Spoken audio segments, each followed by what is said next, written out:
We can do I hear it. you fine. Great, We're thank all you doing- both. Okay, I'd like to welcome everyone to this program, this forum on the crime, justice, and race relations. I'd like to welcome everyone and especially thank the NAACP for partnering with LULAC and this historic thing that we have here in New Mexico. And I'd like to introduce our Master of Ceremonies, Mr. Knifewing Segura. Mr. Segura is the director of the KNIZ radio out of Gallup, New Mexico, 90.1 FM, an indigenous owned station, and also goes podcast worldwide on this program. So Knifewing, I'd like to turn the floor over to you.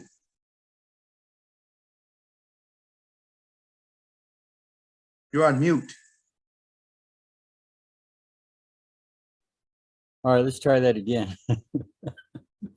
All right, let's get started. I'd first like to introduce Mr. Peter Ossorio, and also he's an attorney and a retired federal prosecutor out of Las Cruces, New Mexico. He's an active member of the Legion of the United Latin American Citizen, LULAC, at Las Cruces, Council 120. He has moderated several LULAC events, including candidates, forums, and debates. Peter? Well, thank you. I should begin by emphasizing that although I'm proud of my service as a federal prosecutor until 2004 and ACLU board member until spring of 2020, this evening I'm not representing either organization. I'm here as a proud member of LULAC Council 120. Each of our distinguished law enforcement panel members will have a little over 5 minutes to respond to 3 questions, which are easy for me to state, but require more than sound bites to answer. And this is not a debate, it's an exchange of information.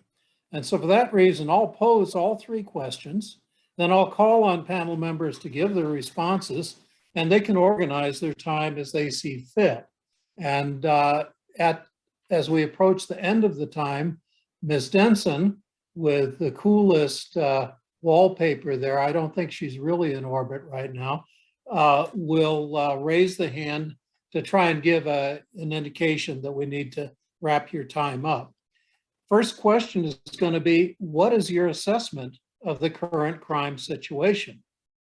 Secondly, how do you intend to advocate or act to address it between now and the beginning of the 2023 legislative session?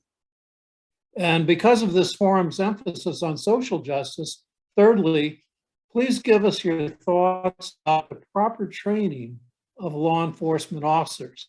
And before asking each of you these questions to answer, I'd like to provide a little context for the questions. For example, there are many ways of assessing crime. At a macro or strategic level, we might be looking at comparisons in crime over distance, such as New Mexico and New England, or Hobbs and Estancia. Or we might be looking at trends over time. For example, decisions by the New Mexico Supreme Court that New Mexico's Constitution provides more protections than required under the US Constitution. And what might be considered an operational level, each of you may have specific statistics, such as incident reports, arrest and clearance rates, pretrial detention and appearance rates, and prosecution, conviction, and sentencing rates.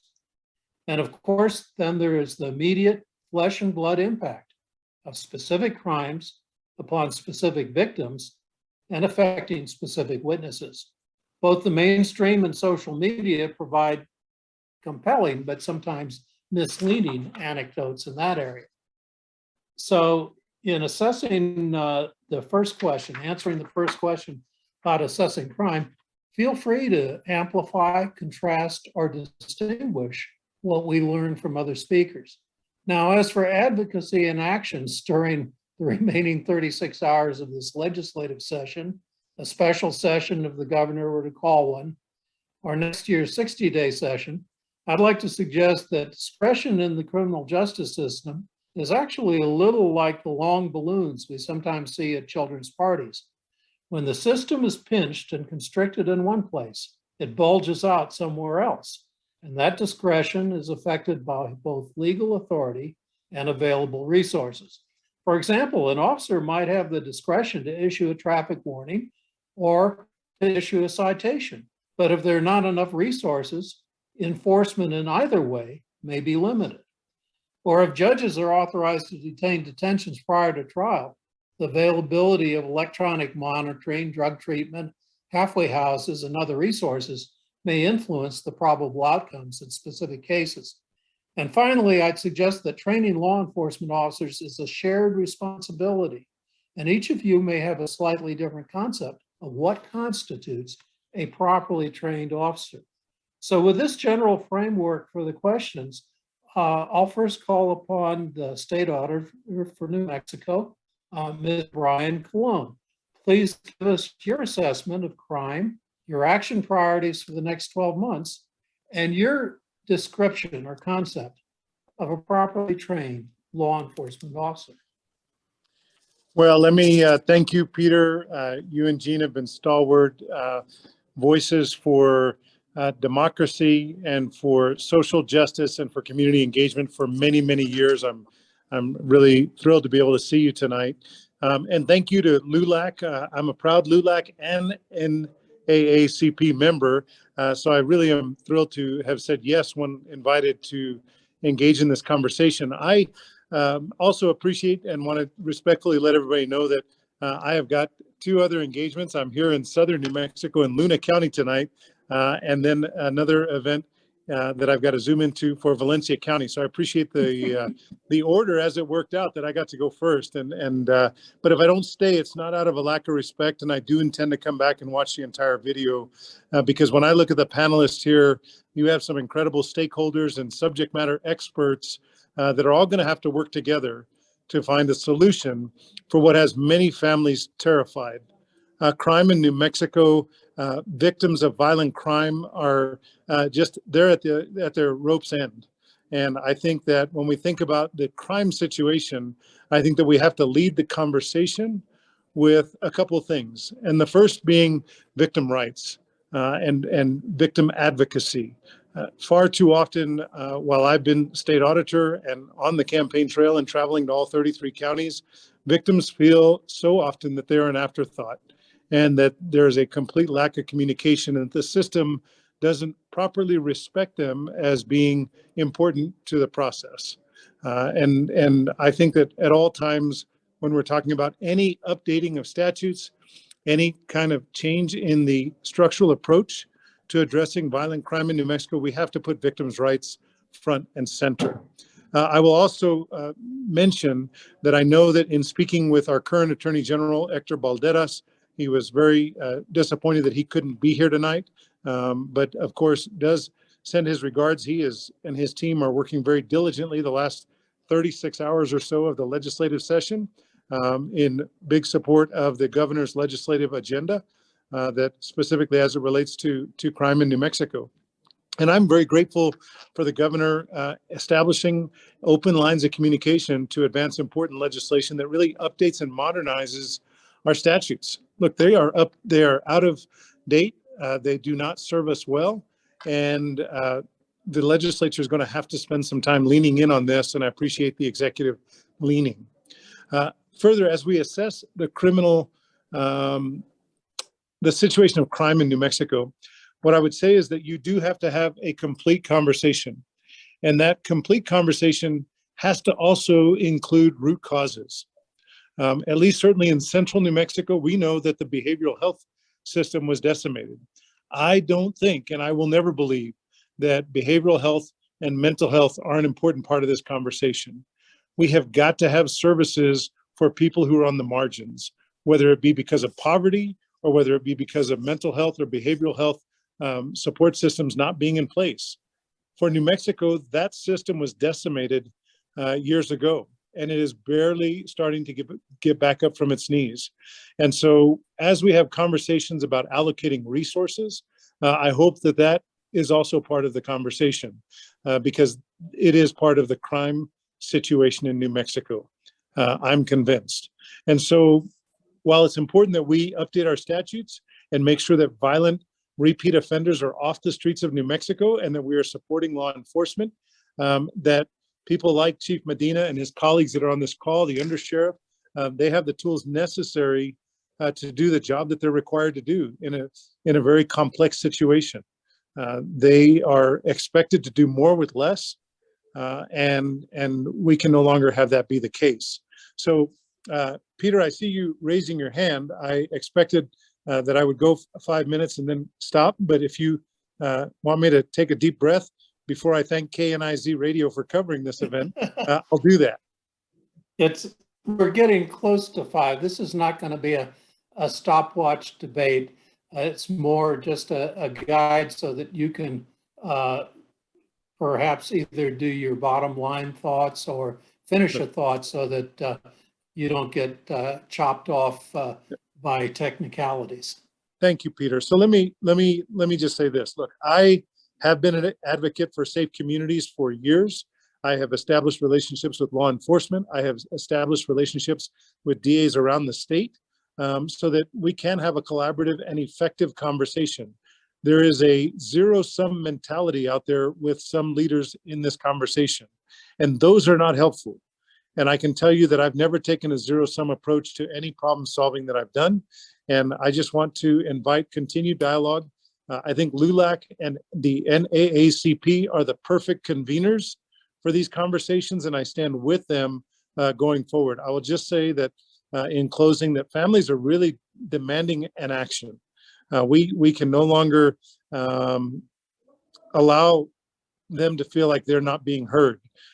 My family has been a victim of crime, as have most families of New Mexico. They deserve better. I'm committed to leaning in and putting in the time and the sweat equity to find solutions, whether it's updating our statutes and modernizing our statutes so that they reflect the crimes that we have today, or whether it's making sure that we have the resources necessary so that we can appropriately train our law enforcement officials so they can do the job that we expect them to do with accountability measures every step of the way. That means accountability on the prosecution side, on law enforcement side, and on the violent offender side. So accountability is the bottom line. I'm here to help deliver that, and I'm grateful for the opportunity to have shared these thoughts with you. Thank you, Mr. Ossorio. And thank you for juggling your schedule to be able to participate. And I think you will find it interesting when you get a chance to review the full recording of our session tonight. So thank you very much. And now I'm going to call upon, closer to home, the 3rd Judicial District Attorney, Mr. Byers. Hello. Thank you very much for having me. It's my honor and pleasure to be here with you. These are extremely important topics, and I'll just jump right into it. My current assessment of the crime situation is I believe that it is escalating in any manner in which someone would try to look at the metrics. It is obvious, not just the number of events, but the intensity and the degree to which people are harmed. I will point to some events that have got my attention recently, and that is the number of criminal events involving juvenile offenders. I can only speak for my district, but I watch the news and I see things coming out of the Alburquerque metro area where I used to prosecute years ago. And it is an escalating problem throughout the entire state. And it is not something that I think it's misplaced to try to say that the police can solve that. Our police officers are tasked with doing many, many things, but I'll just take a few moments and share some insight that a lot of times every criminal offender has to make a decision, and a person's decision-making ability starts at home. And whether or not that youngster has received proper guidance and input, it's not the coach's fault. It's not the teacher's fault. It's not some school counselor's fault. The responsibility rests with the actor. And unfortunately, I'll characterize it as a non-accountability agenda that seems to crop up quite frequently. And then whenever people are looking for solutions, well, you know, the police can do it. Well, no, the police can't do everything. They are quite taxed already, and they have quite a significant duty to do with what is their area of authority. So that would be my thing. And I think that the focus on electronic monitoring as an end all and be all is nice thought candy, but in actuality, no. That tells you something after the fact. And since when has anybody been deterred by an ankle bracelet? I'm just telling it the way it is. I certainly echo Auditor Cologne's points that he noted. Victims first. As a 25-year prosecutor, I echo that strongly, but I would want to add something else as well. I think it's time for us, members of the public, citizens in the community, people in positions of authority, to also include the public, indicating our care and desire about our neighbor. Whenever I ran for office, that was one of the things that I was constantly talking about. We have to be our brother's keeper. We have to care about people. And so whenever, yes, I know that there's the pretrial release and all of that, and the clear and convincing evidence standard, and that's all fine, well, and good. But the bottom line is, who is being victimized by a person's conduct because of the rule that is in place that allows them to be in a situation where they're able to re-victimize people? Don't we care about our average citizen who might be the next victim?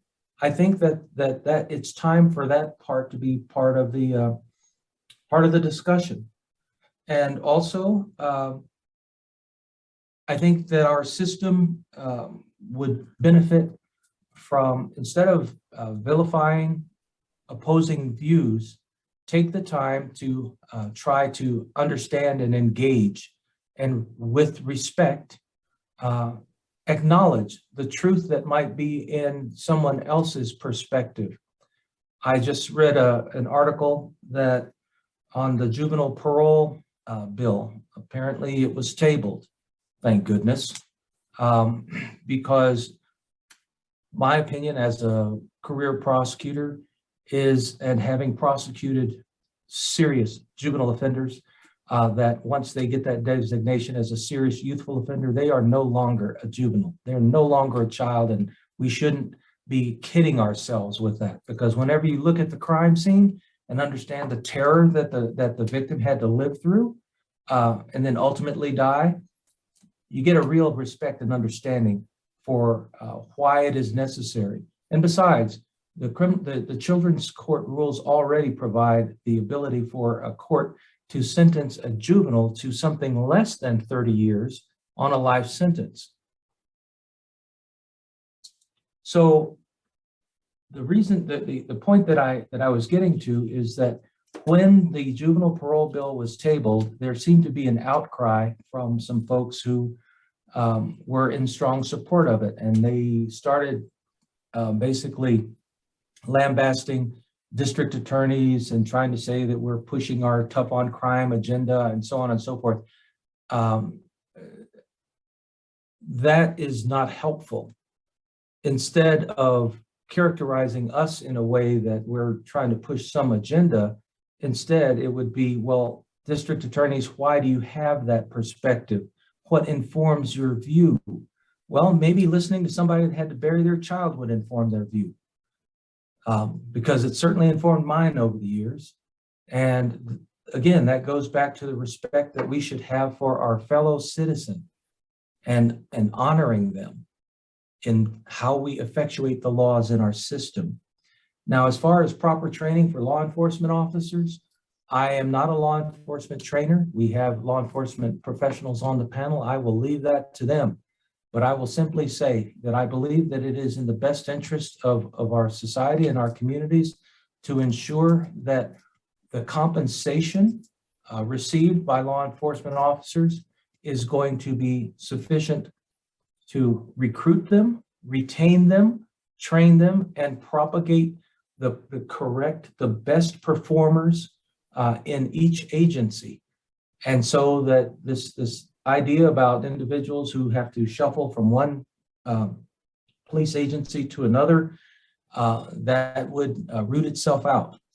But I believe that the solution is found in more support, more training, more equipment, more interaction, more availability to the people who are being policed, so that folks understand that when an officer arrives at the scene, there is a certain protocol that officer has to maintain to ensure the safety of everyone involved, not just the police agent. On that, I think we'll need to go ahead and move on to, and that's a good segue into our first sworn officer, Chief Medina. It's a pleasure to meet you, even if it's only long distance. That's one of the few good things that I can say about this technology. Gerald Medina, the Chief of Police of the Albuquerque Police Department. Floor is yours, sir. Thank you, Peter, for having me here this evening, and thank you for letting me take part of this. You know, I'm going to do this a little different. I'm going to take us down a little walk down history, and we're going to talk a little bit about when we were successful and what changes occurred that brought us to where we are today in my assessment of crime. In 2009, late 2009, I was a lieutenant and I was transferred over to the Property Crimes Division, and we really changed the culture of policing for our detective bureaus in Albuquerque. We really became proactive, and we went out and we made sure that we were trying to be proactive in taking individuals into custody. I made one key change to the division, and I didn't allow detectives to build cases and get a grand jury indictment. My thought process was, well, this person was out for 4 to 6 weeks while we were trying to secure a grand jury indictment and get them into custody. That was 4 to 6 weeks of them committing burglaries. And some of these individuals commit 2-3 burglaries a day. You can do the math and you can quickly see how a handful of 10 people can soon be responsible for upwards of 500-600 burglaries. So we really became proactive, and we took individuals into custody through arrest warrants. As you start to fast forward, at that point in time in 2012, I had 69 detectives in our Property Crimes Division. Then a flurry of activity happened. We lost our ability to rehire police officers, and we started to dwindle down in our numbers. Then in 2014, they changed the retirement process, and I retired in 2014 the first time, and we had a big exodus in law enforcement when they changed the retirement from 20 years and having to wait 2 years for a COLA increase to having to wait 7 years if you didn't retire. So we had a lot of people leave the profession. We had the Department of Justice come in, investigate APD. We had pressures from the federal level. Then, you know, we had a case management order, no bond. And right now, I'll bring you to where we are today.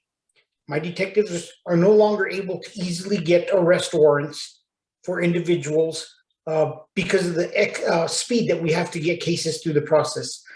We have individuals that we arrest 3-4 times that we can't keep in custody because they don't meet the matrix on the Arnold tool, so they continue to victimize the community. We had the state legislature pass a bill last year that had officers lose their qualified immunity.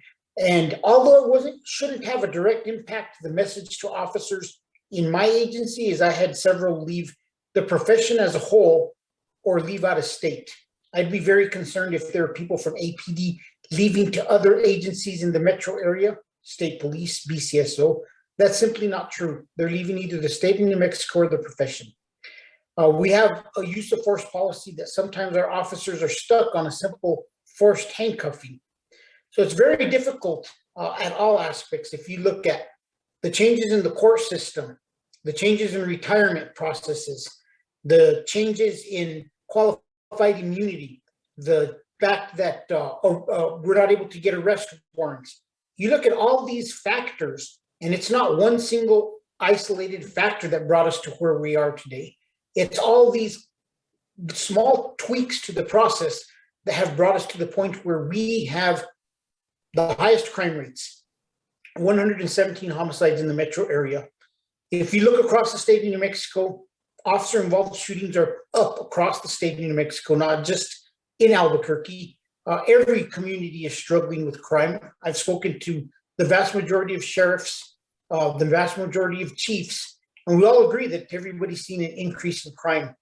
So I think that's why it really emphasizes the reason why Mayor Keller brought together the Metro Crime Initiative, and we started those discussions to fix what is truly a broken criminal justice system. There is not one person to blame. APD has had its blame, staffing levels, mismanagement of cases, botched investigations. But I had to own this when I became chief, and I quickly realized that in order for me to make the change within my department, I had to admit that there are places we could be better. We started a detective academy to better train our investigators. We've put more resources to homicides. We've built better relationships with the community through our ambassador program. But we need all the other parts of the criminal justice system to also say what their needs are and what their shortcomings are, so we could advocate for them to get the resources necessary, because a lot of times it comes down to resources. In terms of how am I advocating and what is my goal for the next 12 months, since July of this year, we've been advocating for the courts to get more resources, for the DA to get more resources. The city of Albuquerque, you know, the police department, we fund ourselves in a lot of ways through city government. We do get state monies, which assist us to go a long way, but I will continue to advocate that we make sure we have enough substance abuse counselors, that we have enough mental health specialists, and that when the courts or the judges want to send somebody to a drug rehab, that they don't have to wait 7 to 10 weeks for a bed to open up for them to get them there, because every day that they're out without help, they're still committing crime. And that's our goal, is to continue to advocate and ask people to do an honest assessment of themselves.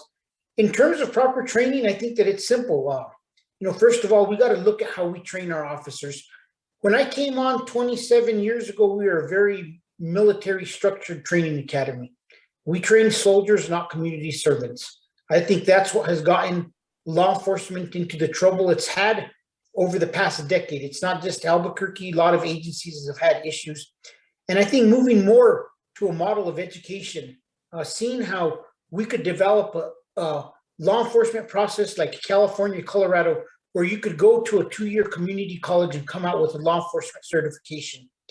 It gives us the ability to recruit kids when they're 18, get them interested in the process, get them better educated through a university, and then add those final touches you need to through a structured shortened police academy. It shortens the training, the costs associated to training with the police department. And I think the one thing that we have to do, though, is we have to look at two things. Is training needs to be the same across the board for all agencies, but so do policies. If there's one thing we've learned, and I'm grateful to the DOJ process, is they've taught us the process of you first develop a strong policy, you then develop a strong training to that policy, and then you make sure people are following the policy. And in terms of training, I think one aspect we need to add on is working with the community. We have an ambassador program in the city of Albuquerque, and the goal is simple. We want to hear the voices we've never heard.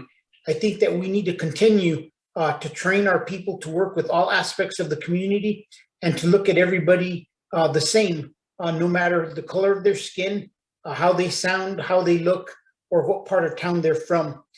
I think those are all. I think that is probably an excellent point at which to pause, because I suspect that some of the panel too may also be interested in your ideas or in a carve out of your vision of the training for law enforcement in the 21st century, and how it differs or needs to differ from the pre-militarization model. And I think that's something that we don't want to lose, your emphasis on education. And for that reason, I actually, my NASA timekeeper is chastising me because of the amount of time, but I thought that that was really important to emphasize that education. At this point, I don't see a representative from the Las Cruces Police Department. Has anyone joined us on that yet?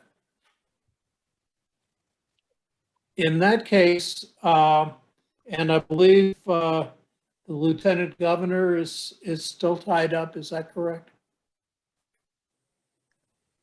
I know I'm going to mangle your name, sir, and I apologize. You were here early. You've been extremely patient. Is it Mariano? Very close, sir. Maiorano, yes. Maiorano. James Maiorano III is the undersheriff of McKinley County. And so I think this is a really good spread looking at the biggest jurisdiction. We've just heard about some of the problems there and the assessment and some of the initiatives. And now we'll get a little perspective from another part of the state, another size, and presumably with some similarities and also some differences in the challenges that you face.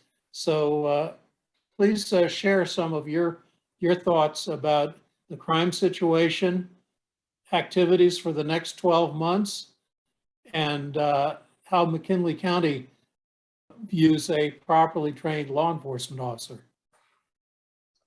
Well, thank you, Peter. Yacht A from Navajo Lands, Knifewing. I appreciate the offer and the opportunity to be a part of your KNIZ broadcast. It's always an honor. Gallup is a unique place. McKinley County is 5,500 square miles. Our last crime index for the city of Gallup was 2 out of 100, with 100 being the best, although I don't feel that personally. As I walk around town, we know that there are issues. I think the issues that we're seeing out in the Gallup area and McKinley County are this age group of age 15 to 25 having some serious problems with drug use, alcohol abuse, and then the commission of property crimes. As we look at that particular group and that particular demographic, some of the studies that are being done are saying that there's just a lack of connection. There's a lack of father figures. There's a lack of mother figures. There's a lack of mentoring going on with that particular group. And so that group has taken its own approach. We know that our property crimes always spike when we have drug use and alcohol abuse that occurs in our area, with chronic inebriation being a problem in the Gallup and surrounding area. And I think we're losing touch with that particular group of young adults and youth. So kind of to take you back, the DA had said something interesting to me, and I think that goes to the theory of over-conditioning when we do our pretrial releases. Back in 2005, my family and I were a victim of a drive-by shooting after I arrested someone for DWI. And that person was on a GPS monitor and was on alcohol monitoring, and it still happened. So I would agree with that fact that I think we're trying to create some rules that maybe aren't as helpful as they need to be, in that a first offense DWI offender or somebody like that may not need 25 conditions to be released from jail, whereas someone who's committed 12 to 15 crimes in the last 30 days, maybe we should be thinking about holding those people in until we can resolve that particular situation. So how do we look at addressing it? Here in McKinley County, we're looking at education and enforcement. Education starting from the elementary school level on up to our young adults, youth, and anybody in our community that wants to participate and collaborate with law enforcement to figure out how to solve these things together. Any good law enforcement officer knows that they're nothing without their community, and vice versa. Without community members stepping up and helping us to solve crimes and being willing to give us tips and to help educate each other, we don't get to solve crime. So community playing a role with law enforcement is extremely important, and we're very blessed out in McKinley County that our law enforcement and community work very well together. I'm very proud of that fact, and I'm proud to have a community that stands behind us, and we really like that. As far as accountability and transparency goes, I think that kind of goes to what Chief Medea was talking about. we have to have that accountability to the community, and we have to have transparency that says law enforcement is on the up and up in order for the community to trust its law enforcement members.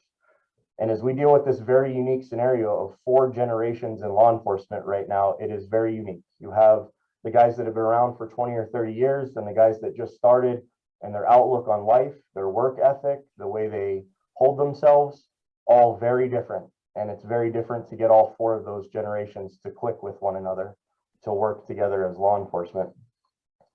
I think Chief Medina was getting ready to get into it, so I'll let you know what my thoughts are on the proper training of law enforcement. The PowerPoint days may have come and gone.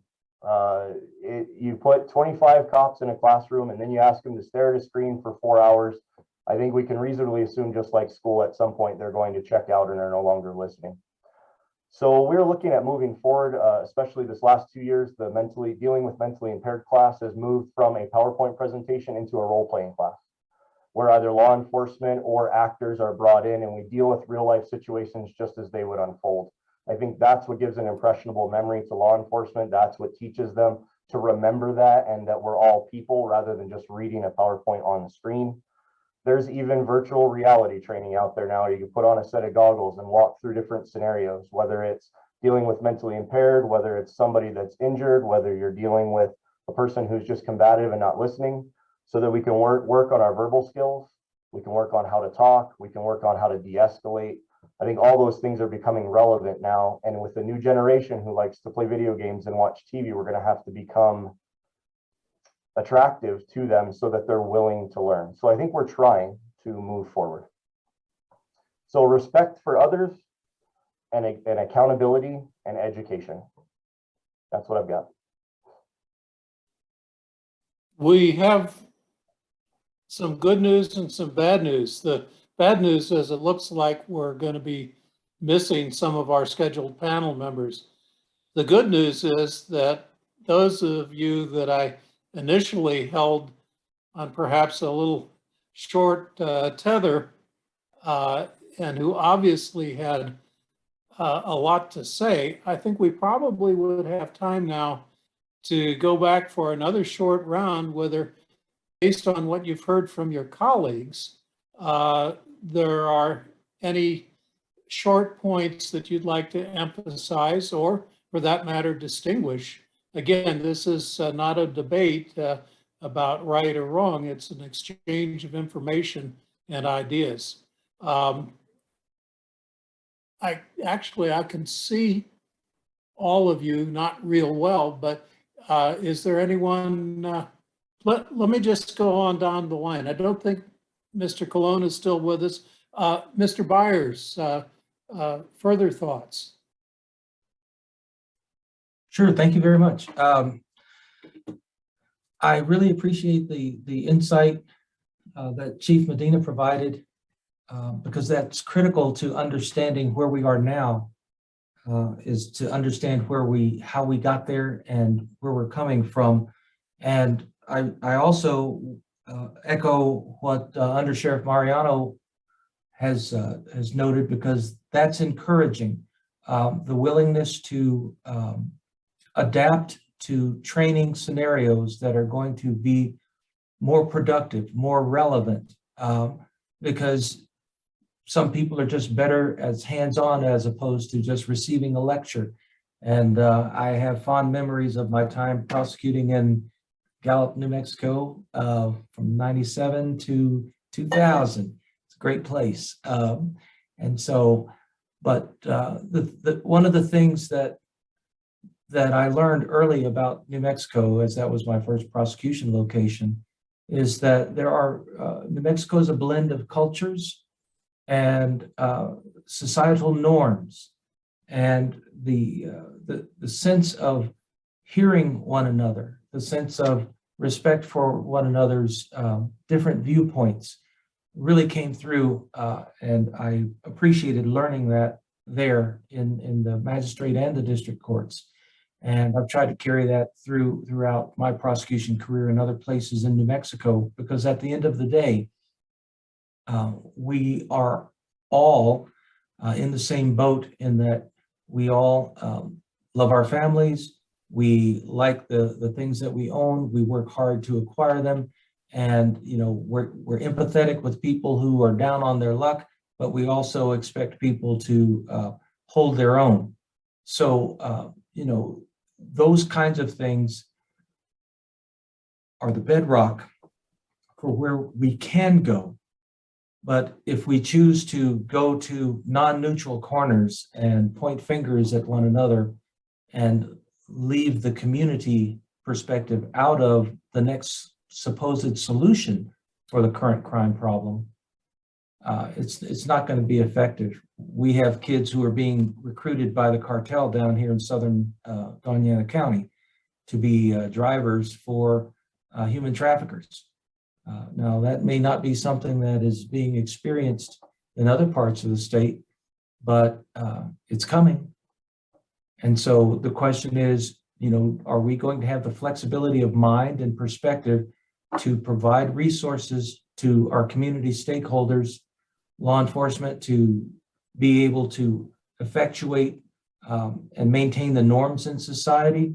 And then also, as Auditor Colon had mentioned, the resources for mental health, because that narcotic has a devastating impact on families generationally.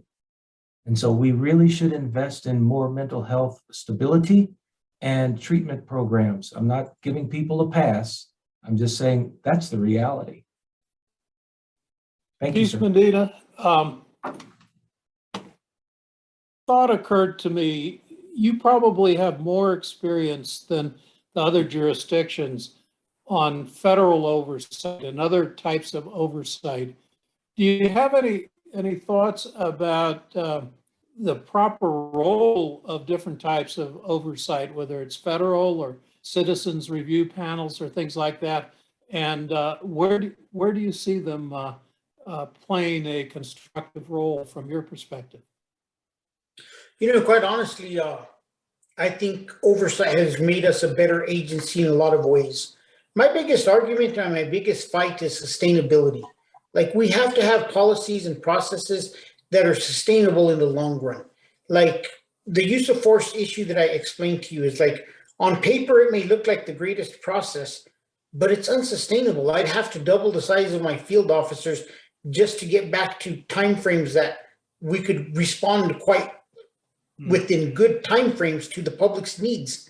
So I think that I love reform. I think it's the only way we can police is constitutionally, but I think there has to be some middle ground in terms of the reform process. Like right now, they ask us to look at every video from the beginning to end of a use of force. That means the moment the video goes on in a police car while they're driving there, after the use of force while they're doing paperwork, and all the way till the jail. Like, it is not efficient. There is nobody that ever ran an efficiency process that would say, that's really good. We have to become efficient, and we have to develop something sustainable. I also think that reform, people have to be embedded. A lot of times I've been criticized as, well, we want you to transfer more people here. We want more people here. And my comment has always been like, you should come sit in my chair when you have 117 homicides. You have 14 detectives that are double the national average of caseloads for a homicide detective. You have 14 detectives investigating homicides, and there's a court order that says you're going to provide 25 detectives to investigate uses of force. Like, there is no jurisdiction in this country where an administrative process takes precedence over a criminal process. That's basic law school. Everybody knows that. But for some reason, somehow, that's become the reality in Albuquerque. And I think that we have to carve out a national process of how these reform processes are going to work. And I think states need to develop, and I talked about it earlier, policies that everybody's going to follow. Like, a good, strong, proper use of force policy should be something that everybody follows at every state level. Like, none of us should have chokeholds anymore in today's day and age. None of us should be using a taser on somebody in water or an elevated platform.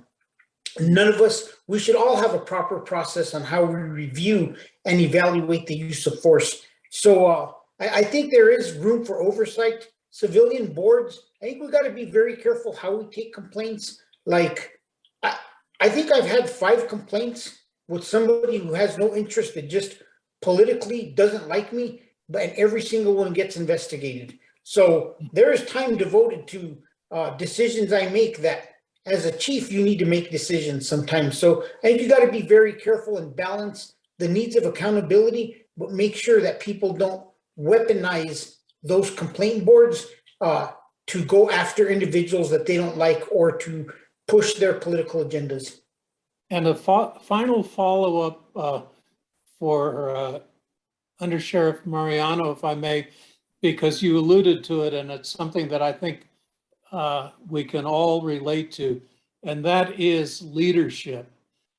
You mentioned that you've got 4 generations of law enforcement, 4 generations chronologically, and probably 4 generations in terms of custom and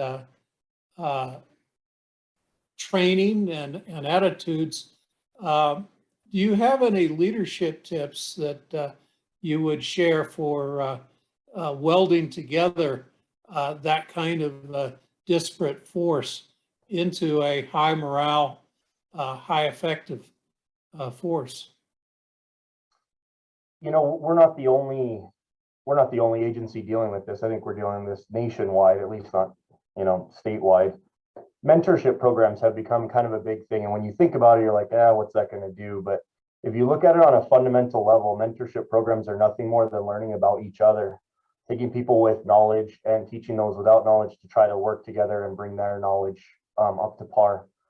So as we work with these 4 generations, getting these generations to understand each other becomes very important. Working with your senior leadership that's been in the business for 20 or 30 years, and allowing those younger generations to explain themselves. Why did you do something that way? Why are you thinking about it that way? Because they have good ideas. Their brains work 3 times faster.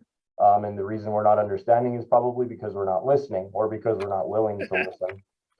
So mentorship programs are big. And the other thing, the second side of that, is mentoring the community as well. So our office, as well as some other offices, have put out mentorship programs for the youth in our community. We work with National Indian Youth Council, who does temporary positions, like a temp job for 3 to 4 months. We work with them. We work with UNM College on internship programs. We work with the high school guild program on mentorship programs, because until you join the youth with law enforcement, and not all of them are going to get into law enforcement, we teach them administrative assistant skills. We teach them how to interview.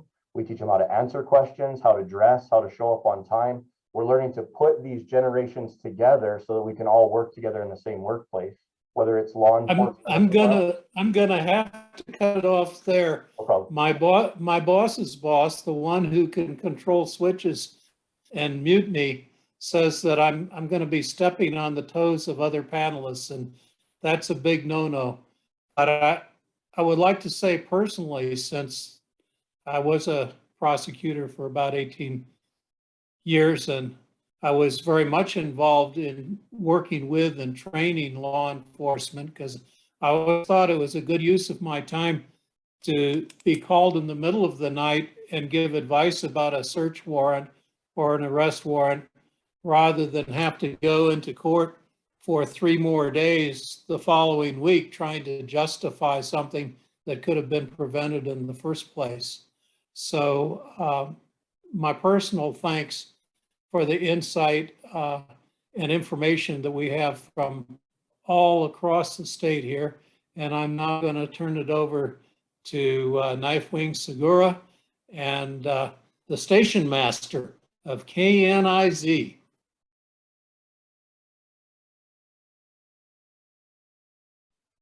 Thank you, Peter. Let's see. James knows this. You know, I do come from a former law enforcement career, and I have to say I was in what they call the instructor trainer, and that's why I'm looking forward to introducing this next lady, because as a survivor of 8 lawsuits, grand jury, and a jury trial, you know, all that liability can fall back on some. And the reason why I survived it all was, once again, reacting based on training. every one of those people that trained me in the use of force were dragged into court. So with that said, let's go now to Dr. Bobbie Green, President of the Doña branch of the NAACP. She's a professor at the New Mexico State University and serves on various committees and commissions, including the New Mexico Law Enforcement Academy and Oversight Commission. Bobbie, Doctor. Thank you so much, and special thank you to KNIZ 90.1 FM. It is an honor to be here tonight to hear some of the wonderful discussion that I think is so needed for such a time as this. I appreciate LULAC for the collaboration and the partnership. It is really heartwarming. It does my heart good to know that our sister organization is interested in many of the same issues that the NAACP is interested in. And so my focus tonight in this discussion is on civil rights. And I'm going to ask 3 questions. Those questions, the first one is on the New Mexico Civil Rights Act. The next one is on voter suppression, which is, of course, something that should be of concern to all of us. And then the other one that also is of concern to us is domestic terrorism and the rise, at least from where I'm sitting, the rise in domestic terrorism. So let me ask the first question.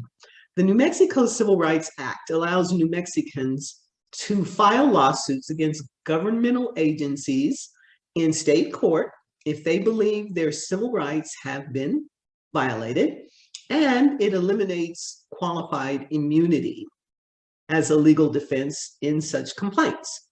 Do you think that this is adequate to reduce civil rights violations in our state? And please tell me why or why not. I will start with our illustrious leader of LULAC number 102, Pablo. Well, for the first question is that yes, we were very much involved when Governor Richardson signed that bill, the Civil Rights Act, that will help us hold governmental agencies accountable. I think we can do more. We certainly have issues in the state of New Mexico that are very dear and near to us, where we had a lot of inconsistencies depending on what part of the state of New Mexico that we were in. And then going to the other question about voter suppression.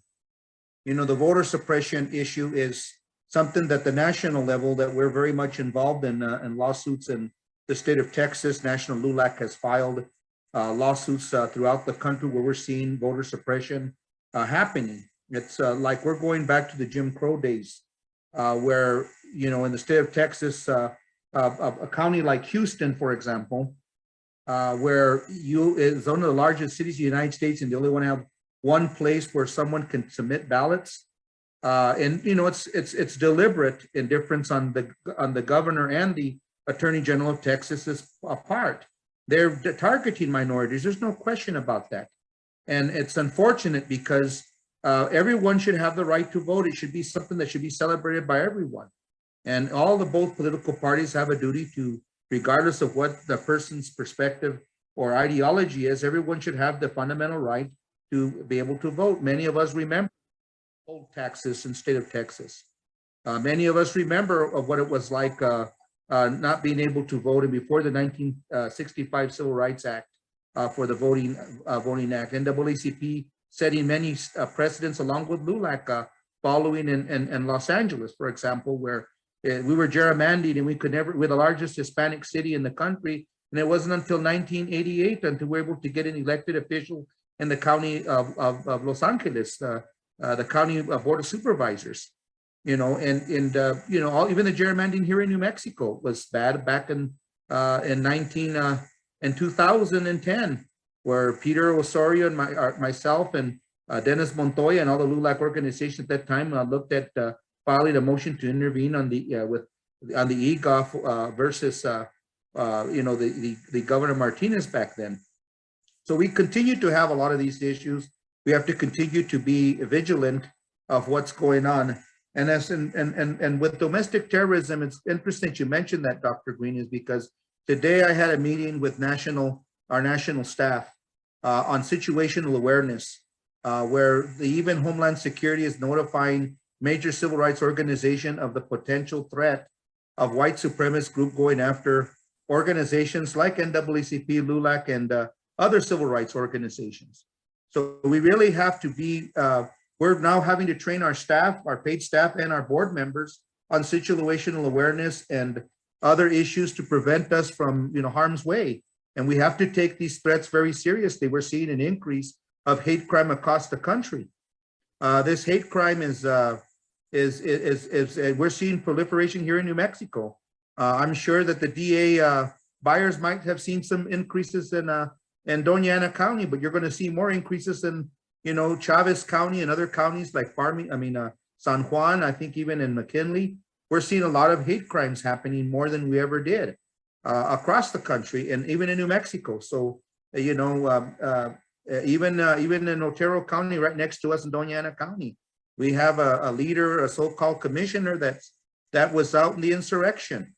We have, it's sad that we're seeing this proliferation happening in New Mexico and throughout the country, but we have to remain vigilant, and we have to work with our federal government to assure that these domestic terrorism doesn't hit, because they're a bigger threat right now than anything else. We're seeing the Southern Poverty Law Center provide many reports on what's going on across the country with various supremacist organizations, skinhead type of organizations.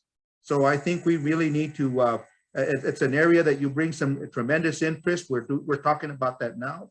And I think that we need to continue to collaborate with organizations like NAACP and Anti-Defamation League, the ACLU, and other organizations when we see this type of blatant and overt discrimination that's happening, even in the voter suppression. They're going after Native Americans. Many of us that are Native Americans or have indigenous have seen that we weren't able to vote until recently. In the last 50 years, Native Americans were treated as second-class citizens. So it's not, Knifewing can tell you, the Indian country, how they weren't even considered citizens for the longest time, but yet they were born and raised in this country and they're indigenous. So we have a lot of work to do. I mean, and this is the whole purpose of why we wanted to collaborate with all the civil rights organizations so we can continue this dialogue and promote positive race relations and come up with solutions, because we can talk about the problems all day long, but we need to come up together, work together in partnerships with our government and elected officials to come up with viable solutions to address these issues.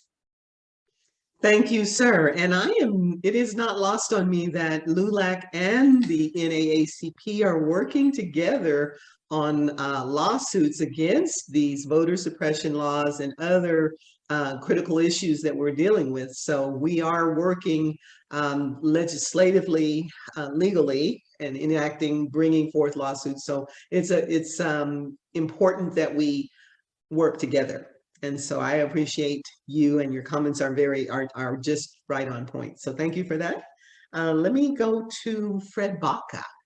Mr. Baca, let me just ask the voter suppression question that I didn't really ask before. Voter suppression bills will allow legislators to choose the voters rather than the voters choosing the legislators. And I just heard Pablo mentioned Houston, and I just heard today on the news that the new voter suppression laws have resulted in 40% of mail-in ballots being rejected.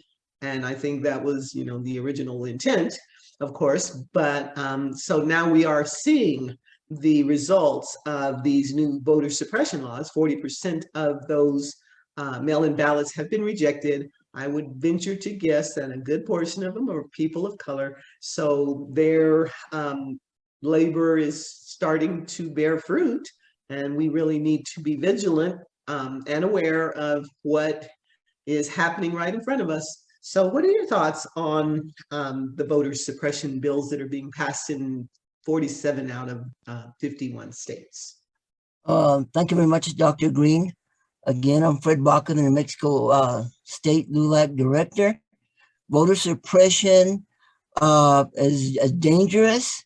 It's targets minorities, those that are in the poverty level, unable to really exercise their privilege and right to vote. It's led through states like Texas, Georgia, and the South. It's a growing problem throughout the United States, and it's going to end up limiting rights of people, especially minorities.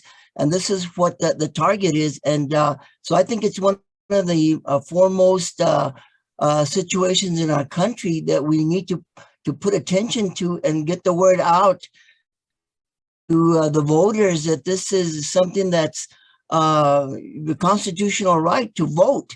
And we need to get everybody involved and an awareness throughout the country that these suppression laws are going on right now.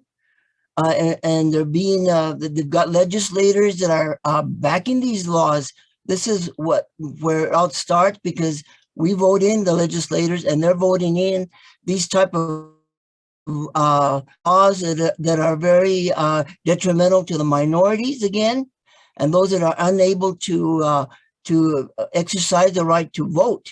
So it's something that's we've got to create an awareness throughout the communities. And it seems to be a problem throughout the country. In New Mexico, I think we're a little bit better off, but I think we need to also bolster the laws here, continue to work to build more voting rights, I believe too. And I think I saw this at one of the laws that has passed. Even the poll workers are having to be protected. And I think it's going to be a felony if the poll workers or anybody working in the elections are in danger. So you know, these are the kind of things that we're facing as a population, and it's not good for the United States. Certainly not good for where our standing in the world. That we are the greatest democracy in the world, but it could be easily lost if we lose that power of the vote. So suppression right now it's a tremendous problem, and it's growing. There seems to be a tremendous movement. We have to stop that movement. Grassroots workers are out there trying to get the word out. So it's of great concern to LULAC as an organization.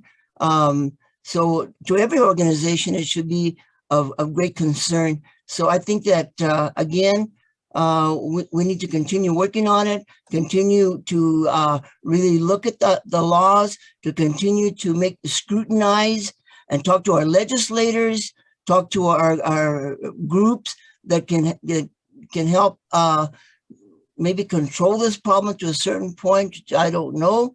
But I think every state is a little bit different, but nationally, it's a growing problem. Thank you. And I think it also, we can talk about the domestic terrorism. You just mentioned the poll workers that are under attack and the laws, the felony laws that have been enacted. The insurrection in last year, January 6th, was what I think a low point in our history. And the domestic terrorism issues have increased, even in New Mexico. And so what are your thoughts about the domestic terrorism, particularly in our state? Well, I think, as Pablo alluded to, even at the national, they've alerted the organization as to, being more watchful because of the terrorism, domestic terrorism. I think it's something that it's here, and maybe here to stay, and we have to find ways to deal with it. And that's something that's of great concern, should be of grave concern to everybody, not just those working in elections, but it has a way of stemming itself into different parts of our society. And it's here in New Mexico, maybe not a greater problem as it is in the bigger urban places, but the problem is here, and it has something, it's got to be dealt with nationally, and hopefully we're able to see solutions to this, and they're not final solutions because it's going to continue to grow. And there's I think that our previous administration in the as president kind of brought this out and made it a positive thing to do for some people. And I think this is where it started to grow, and it hasn't ended, and it probably won't end very soon. Thank you. I fear that you are correct, sir, and thank you for your comments. Our state president of the NAACP had a conflict. He's on another Zoom meeting right now, and so he is unable to attend. And just as some of our legislators were not able to attend as well. But I will ask this question of one of our law enforcement representatives here today. What are your thoughts about the domestic terrorism and what we can do about it? Do I have a law enforcement official that would be willing to weigh in on that? Hi, Dr. Green, Gerald Byers here. Well, hello, sir. How are you? Oh, just fine. Thanks for posing the question, and I'll just share this information. A few years back, maybe 2015, 2014, I've even forgotten, there were 2 bombs that were placed at churches in Las Cruces. One exploded during Mass. The other one exploded not during the time that church services were being held. As far as I know, the perpetrator of those acts of domestic terror has not been identified. But the reason that I draw back to those 2 situations, and yes, there was another device that was found later on, deactivated, and I think there was something also over at the mall. But the reason that I point this out is the insidious nature of domestic terror. It can happen to anybody at any time. It is not limited to culture, ethnicity, identity, gender, anything. And then it is also quite possible that an act of domestic terror can occur, and it might not necessarily be purely federal jurisdiction. In other words, state actors, state police officers, state prosecutors' offices would have to deal with the crimes that arise out of that act of domestic terror. Additionally, it is sort of quiet, like a frog being put into water that's the temperature is constantly being raised quietly. And if we like what we have in our society today, we need to be vigilant, and we need to be supportive of one another and identify the fact that just like whenever there was the international terrorists and people were talking about, like, for example, the Boston City Marathon and things of that nature, and of course 9/11, we have to apply the same degree of awareness and outrage because this is a cancer that, unfortunately, as Director Baca said, I believe is going to be here a while. That is a sad reality. And it's not lost that on the beginning of February, Black History Month, there was also threats at many of our HBCUs, our historically Black colleges and universities, which I think nothing was found, no explosive devices were found, but I think it was intended to instill terror, which is what domestic terrorism is all about. So it's something that we should all be worried about. Would you like to weigh in, sir? Yes, I just want to add that I think there's some low-key ways that people intimidate and harass people and prevent them from exercising their civil rights. And the best example I have for this is in 2020, we went through a huge season of protests within the city of Albuquerque. We had people protesting their rights, and we were there to make sure everything stayed peaceful. But we had armed individuals who showed up, and they were there to threaten and intimidate everybody there. They showed their guns. They proclaimed themselves as, oh, we are here to keep everybody safe. And it's been a consistent problem that we had because they hide behind the Constitution and say, oh, we're just here exercising our rights. And I think that we have to work with our legislators, our lawmakers. We have to find a balance where people aren't intimidated. And this intimidation carried through the election season. During the election season, we got complaints that there were individuals during political marches that had firearms, and that was, they wanted to show that they support A, B, and C. And it's that bringing that firearm that, number one, leads to the potential for violence. And we saw the violence across this country.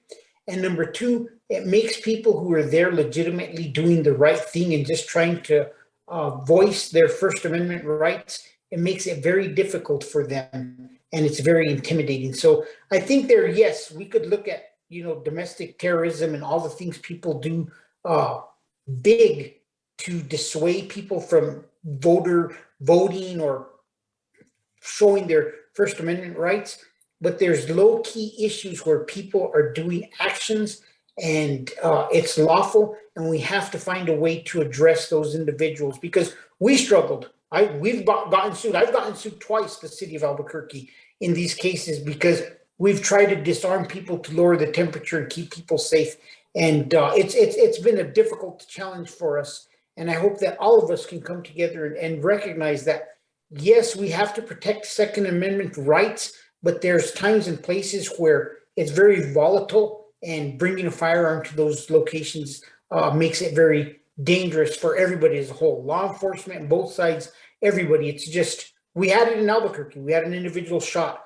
So I think that as you look at the big things, let's not forget there's little things we can work on locally. We had the same issue with our protests here last summer, a couple of summers ago, with the militias showing up at the protest here in Las Cruces as well. So it was disconcerting, to say the least. Thank you for your input. I appreciate it very much. What are your thoughts, while I have you, about the New Mexico Civil Rights Act, which allows New Mexicans to file lawsuits, you mentioned lawsuits, against governmental entities and eliminates qualified immunity as a legal defense? What do you think about it, sir? I support civil rights and that we have to follow everybody's rights, but it becomes very difficult. I mean, I talk about the messaging to law enforcement and how all of law enforcement took it as a whole, like we're being unsupported. I really think the answer is we got to get tough on criminal prosecutions when officers do wrong. I think the answer is within a criminal prosecution and not going after financials from an individual, because all that's going to happen is the cost is going to be shifted. Agencies are going to have to indemnify their officers. They're going to have to buy them insurance, or there's going to be nobody who wants to do the job. They're just going to be too worried, not that they're doing something wrong, just the natural idea of I could get sued and lose everything I have. I think we need to get better at criminal prosecutions when somebody does wrong, and we need to find ways that don't necessarily affect the individual, because we know that cities are going to have to pay it. Like if there is a string of officers starting to get sued and we started losing people at APD for that, the first thing would happen next negotiation is our next negotiation with the union would be to indemnify the officers. So I think that we need to sit down with all the stakeholders together, and we got to figure out ways of how are we going to increase transparency? How are we going to increase accountability? How are we going to make sure that people are held accountable and that people who suffer losses are made whole again? And I think that it has to be a whole process, so we balance all the needs. Let's make sure that we have the proper training on it. Let's make sure that officers understand everything correctly so they feel supported. Let's make sure they know that they're going to be held accountable strictly for this. But then let's make sure that we distinguish between a mistake and misconduct, and that we able to have a process that goes forward that brings everybody together and has everybody's input. And that's my big concern, is how so many times we have processes that are developed in a vacuum and not everybody's involved. And we forget that it has to be that we could get this done with good communication and get buy-in from all sides. So I think that's the key, is collaboration, working together, and developing a process that from the beginning you get buy-in from law enforcement, why it's a good thing, because we're all trying to follow and do the right thing. And at the same time, people feel that if something's wrong towards them, that it's going to be done that they're going to be made whole again. Does that make sense? Well, Chief, I can tell you, I'm a choir director by trade, and you are preaching to the choir tonight, sir. Let me just say that. Thank you. Thank you for your input.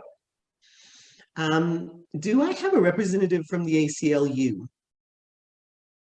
If not, Pablo, I'm going to come back to you, and you can have some further input after what you've heard the chief just say. What do you think about that? Well, I agree with the chief. I think that you can't throw out the baby with the dirty bathwater.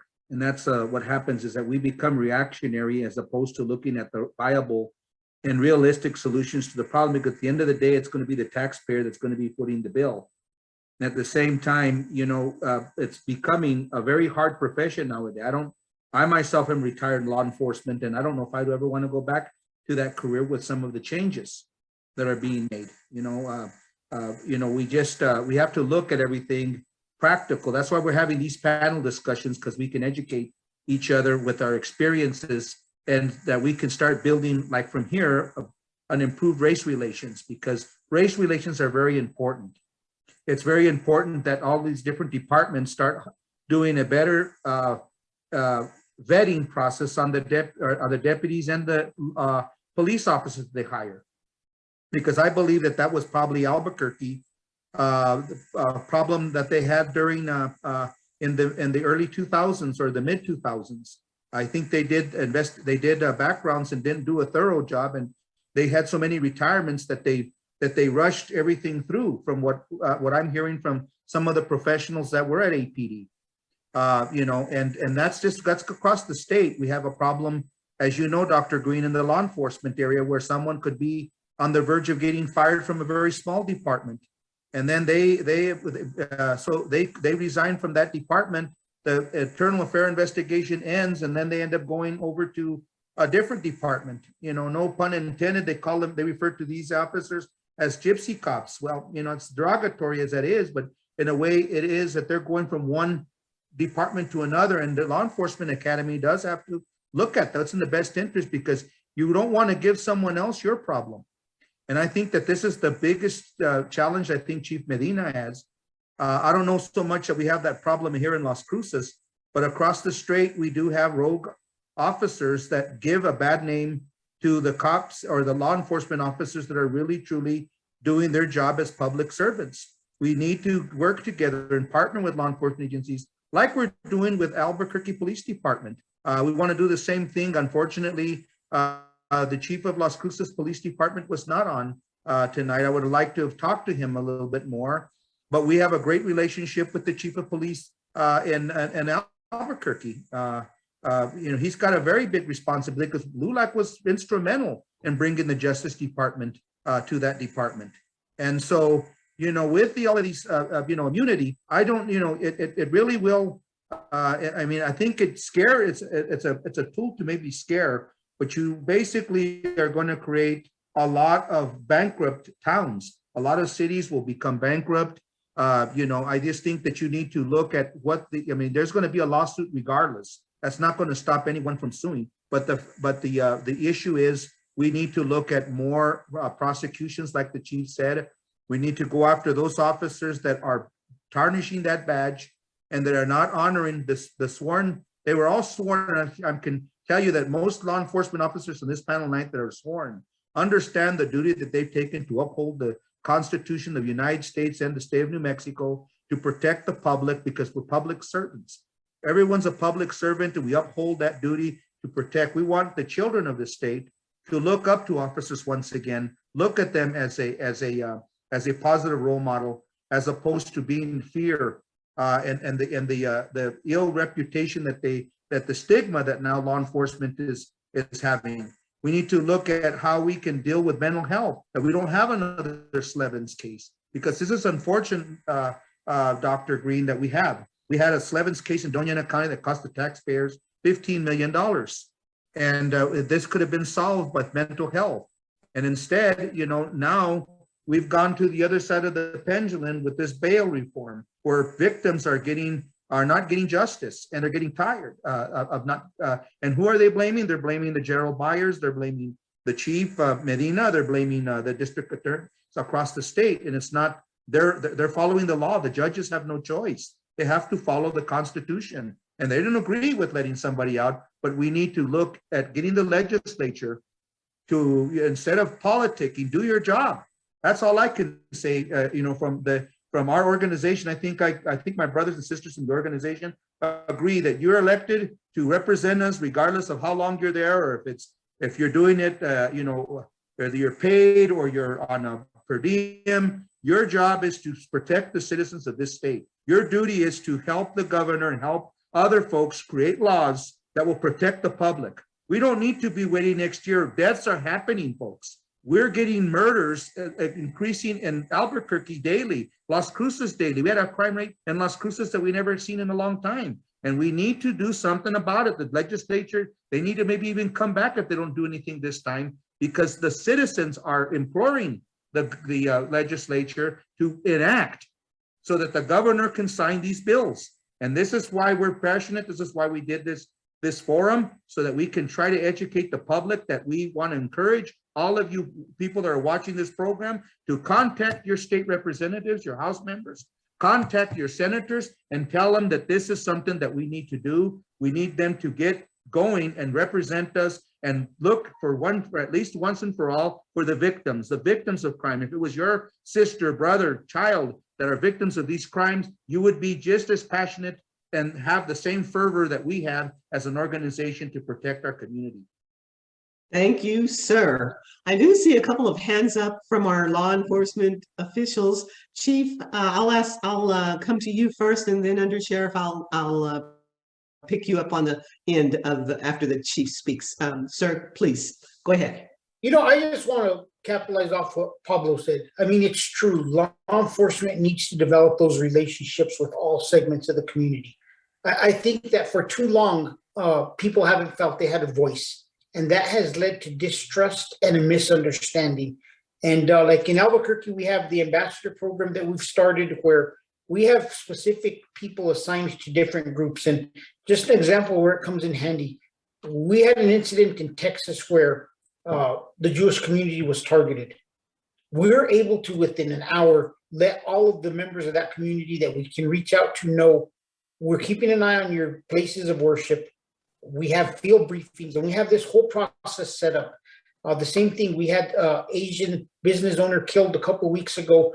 Within days, we were reaching out to the Asian community and just reassuring them that they could trust law enforcement and report the unreported crimes that had been committed by these individuals over to us.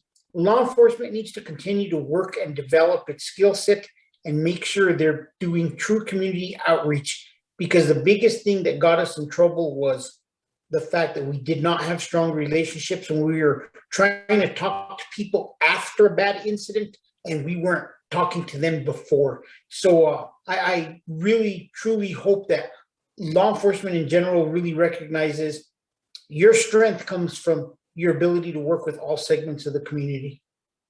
Yes, sir. Under Sheriff James Mariano. Thank you, Dr. Green. I just wanted to make a quick comment in reference to the New Mexico Civil Rights Act. We had two unintended consequences that came out of that particular bill that I don't think any of us really foresaw. The first one was there was a large misunderstanding of how the bill was going to read within the law enforcement community. And it wasn't like a group of bad, corrupt cops saw that law pass and then got up and moved out of the law enforcement community. What happened is a lot of our good cops that were close to retirement just said, I'm done. I'm out. I spent the last 30 years building, my home and the land I'm going to retire on and enjoying time with my grandkids. There's no way I'm going to lose it all by being named in one of these suits. And we saw a huge loss of quality, experienced law enforcement officers in New Mexico that walked The other unintended consequence that we've saw, and especially in our area, I'm not sure how many other district attorneys did this, maybe DA Byers could step in, is that we normally would take a warrant, whether it be a search warrant or arrest warrant, we would take it down to the district attorney and they would review and approve that warrant for us to make sure that it was legitimate and it was legal. Well, the district attorneys were included in the New Mexico, or the Rights Act as well, and were excluded from qualified immunity. And so now we no longer get approvals from our district attorney. They just review it for us and they give it back. And so we lost that connection because no one, and we don't want to take that liability either, but somebody's got to take it. And so now everyone's trying to walk away from the liability instead of get in there and get the job done and try to bring those victims some peace about what happened. So that was my 2 cents.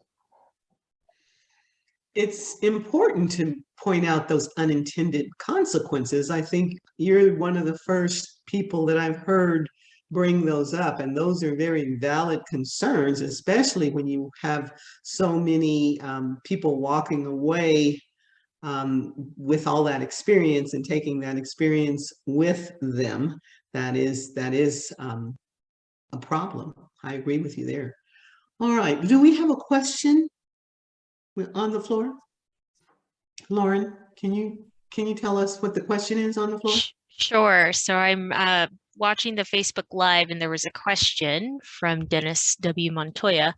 I would like to hear the panelists' ideas about getting multiple kill weapons off the streets. That's a good question. Would any of our legislators or DA Byers, would you like to weigh in on that? Sure. First, I'd like to just touch on what the undersheriff mentioned about warrants. The short version is that district attorneys' offices throughout the state looked at the passage of the Civil Rights Act and responded in different ways. I can only speak for my district, and our support of the process has not changed because of the passage of the Civil Rights Act.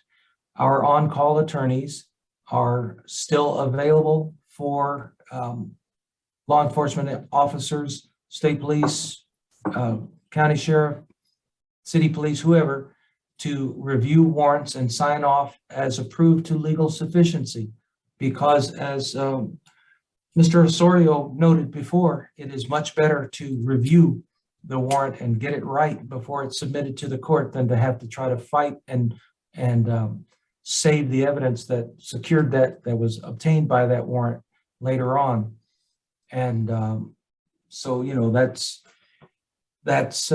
how we do that in this jurisdiction. And now with regard to getting I don't want to mischaracterize the question, but I think it's super kill weapons off the streets.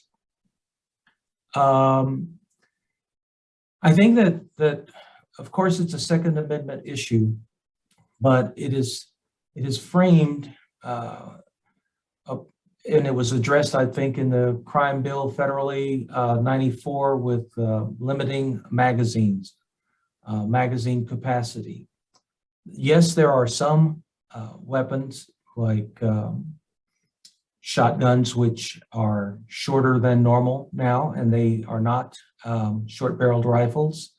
They are more concealable. There are magazines for AR-15 style rifles that can carry 60 or 90 rounds. So I understand the caller's concern, and that is that's the type of thing that law enforcement officers have to be concerned about whenever they're responding to a call and shots are fired. That is a reality that is existing today. So essentially, there is no place for things like that in social discourse, in the streets, and so on. There are many competitive shooting events which involve the use of higher capacity magazines. I'm a lifelong shooter, shot in high school, shot in college, still shoot to this day. And I understand the joy that comes from actively exercising your Second Amendment right responsibly. But the most effective thing that I think that might address it is passing legislation within the state to address the use and commission of crimes with enhanced magazine capacities. That might be something that would be within the ability of the state legislature to look at. And unfortunately, it won't stop the availability, but it will certainly send a clear message that if that device, a 60 or 90 round rifle magazine, is used in the commission of a crime that results in somebody's death, and the book is thrown at the person, it may give the next person a reason to stop and think. I'm not an expert in Second Amendment law or in Second Amendment rights, and so I would be at a disadvantage of trying to address that in a professional manner that would be tied to an elected office.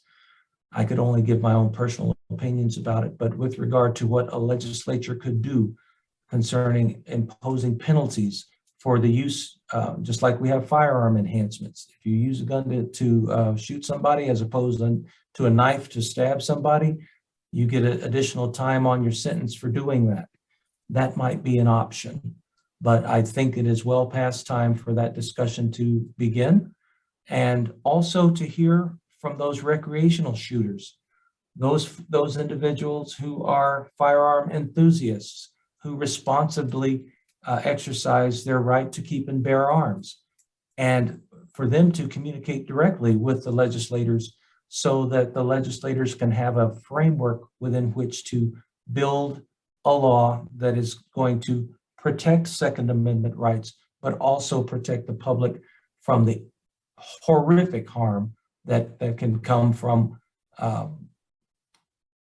improper use of items that are available for sale. Thank you, DA Byers. Your insights are always so, you show such wisdom and such grace. Thank you for that. We're going to have to leave it there. And so I'm going to turn the floor back over to Knifewing. I want to say thank you to KNIZ 90.1 FM. I want to say thank you to Pablo Martinez and LULAC and all of our wonderful panelists, brilliant discussion.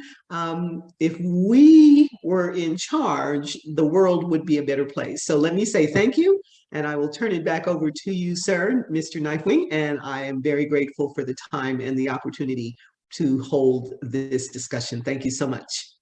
Well, I'd like to thank everybody, but I did want to make a little comment there because you have such people of power and greatness here, and I really do appreciate you all. I'm not patronizing you. I really think you all are wonderful.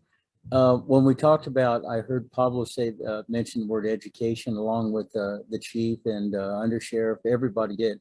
But there was an area that I found interesting in when I was a law enforcement officer, and that was the public was not aware of how an officer is actually trained. And I know that to a certain degree, there can be something to let the public know that. To a certain extent, though, not. It's kind of like the riots and just even when you're going out there, if they, you don't go into every situation and talk to everyone, but you don't go into every situation and shoot everyone. So, you know, the public sometimes escalates a situation and they have to know how an officer is going to react based on his training. And with that said, Pablo, let's turn it over to you. Well, first of all, Knifewing, I'd like to thank you for facilitating this meeting along with the LULAC organization, but I would like to thank all of the panelists for your excellent participation, that we all are interested in and advocating for our constituency or for our communities and making New Mexico a better place to live. I want to thank NAACP, particularly in partnering with us. We want them to continue to partner with us, and but this won't be the first or last time. We're going to continue to partner like we have at the national level in New Mexico. I think we're going to be able to set a stage. I always appreciate Peter Ossorio's moderation. He does an excellent job, and all of you panelists. Unfortunately, Mr. Parra could not make it. He got caught into a meeting and wasn't able to get on time. And Howie Morales, our Lieutenant Governor, sends his regards. And as our Attorney General, we had a very good discussion. I'm looking forward that we do this again. Our state convention is coming up in May. We would like to have several organizations together along with LULAC and NAACP, where we can sign an MOU, a statement of cooperation that we're going to work to continue to fight for civil rights and all of the issues that Dr. Green brought that are so near and dear to us. And again, I want to thank all of you. I want to recognize the former state representative, Rudy Martinez. I want to recognize our district director for District 1 Santa Fe, his daughter as well, Marisa, for listening. And earlier we had our honorable Cassandra Gandara, Las Cruces City Councilwoman. And I want to thank our state director, Fred Baca, for also being an excellent leader in our state. Lauren, for your technical assistance, and Chief Medina, you continue to do the great job that you're doing. And Mr. Byers, we're going to continue to work to advocate for victims of crime. And Sheriff, Under Sheriff, good luck to you and your future endeavors. And God bless you. And you all take care. And Nancy Lopez, the person that's on the board for the radio station, thank you for also being part of the audience. You all take care and God bless you. And we're going to go ahead and end the program here.